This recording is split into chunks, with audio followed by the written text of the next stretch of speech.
Ketua DPRD Sumbar, Supardi, mengatakan dari hasil pelaksanaan fungsi pengawasan DPRD terhadap kerjasama antara Pemprov Sumbar dengan PT Graha Mas Citra Wisata selaku pengelola Hotel Novotel Bukit Tinggi, terdapat cukup banyak permasalahan. Banyak permasalahan ditemukan seperti adanya perbedaan penafsiran kapan berakhirnya waktu kerjasama, PT Graha Mas Citra Wisata gadaikan aset ke bank, laporan keuangan tidak sesuai dengan sebenarnya, dan banyak masalah lainnya. Untuk itu di DPRD memutuskan membentuk pansus untuk menuntaskan masalah tersebut.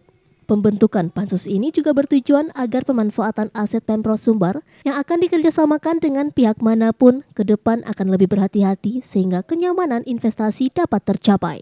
Anggota pansus untuk segera memilih pimpinan pansus dan dari hasil pemilihan tersebut, anggota pansus untuk segera memilih pimpinan pansus dan dari hasil pemilihan tersebut akan ditetapkan nantinya dengan keputusan pimpinan DPRD dan akan diumumkan dalam rapat paripurna yang akan datang.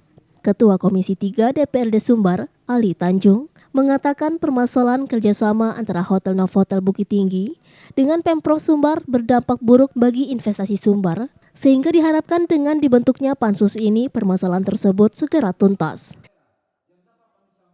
Inisiatif dari teman-teman DPRD khususnya kepada Komisi 2 ini menyimak dan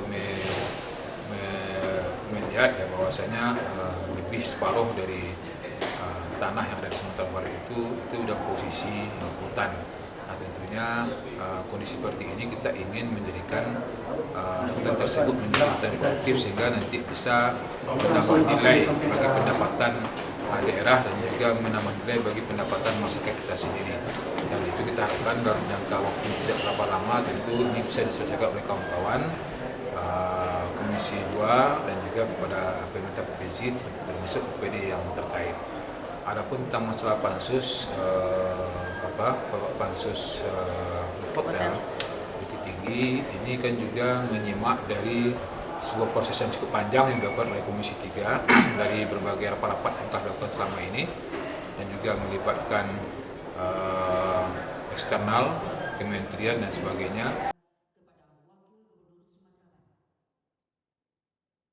Dari Padang, Sumatera Barat, Tim Liputan iNews melaporkan.